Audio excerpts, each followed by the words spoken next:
marami nga ang nagsasabi na kesyo bakit ganun demanding si Pastor Kibuloy.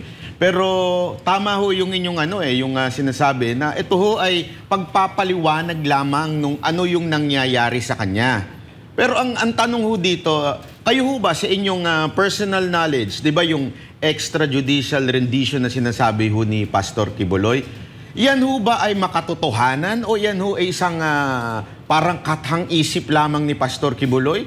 Meron ho ba kayong alam tungkol ho dito sa extrajudicial rendition na ito? Naku po, tinuturo ko po yan sa international law ng aming law school po na gifound ni Pastor Apollo C. Kibuloy. Extraordinary rendition. Actually, ordinary pala. Extra legal rendition. Illegal po yan. In other words, para maintindihan po ng ating mga nakikinig, parang kidnapping yan sponsored by a state authority or state entity to abduct a particular person wanted in their government and transport it to another government, to another jurisdiction whose laws on torture, interrogation are not so strict, no? So, black sites ang tawag niyan. May mga incidents na po ba ito? Ay naku, ang dami po. We have the Abu Harar case. We have the Abu Umar case which transpired in Milan, Italy. Yung Egyptian cleric nandun lang sa Milan. Naglalakad siya papunta sa mosque. Kinidnap siya ng US government. And then, dinala doon sa Egypt at tinorture at kasi napagkamalan siyang terorista. No? Huwag na lang tayo muna kasi ang daming mga instances na mga, especially after one war on terror, na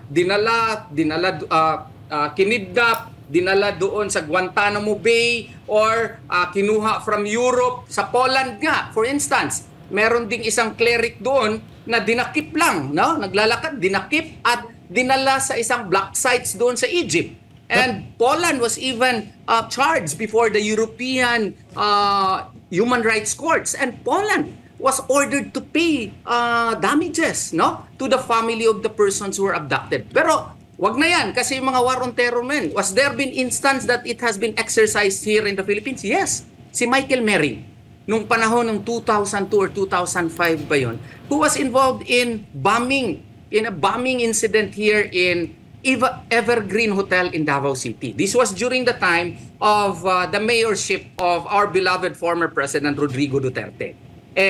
Pumutok yung Evergreen Hotel. The police was about to file charges against him and all of a sudden, alleged FBI agents got him physically and was shipped out of the country.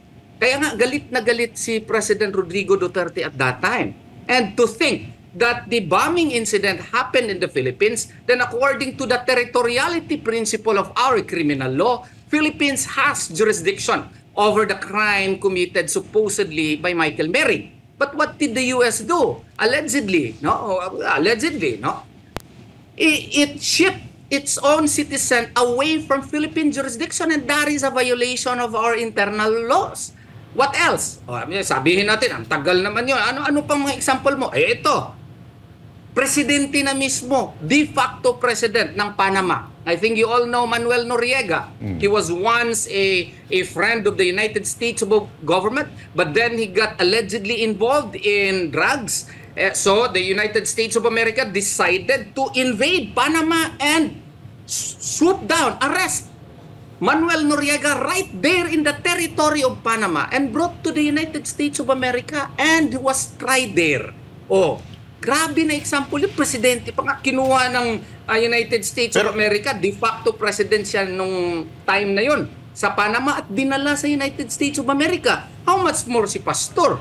No, kung nakaya ng United States of America ang pag-abduct ng de facto president, all-powerful president of Panama during that time because he was dubbed as a dictator of Panama at that time. His word was the law. How much more si Pastor? So yun, there is really legitimate and reasonable grounds to believe that Pastor's fears are not unfounded. Kaya nga, ang request lang naman niya is, baka naman pwede, Mr. President, na i-assure mo ako. Meron lang written affirmation na hindi mo ako dalahin sa Amerika or that United States of America will not interfere in the court proceedings here in the country.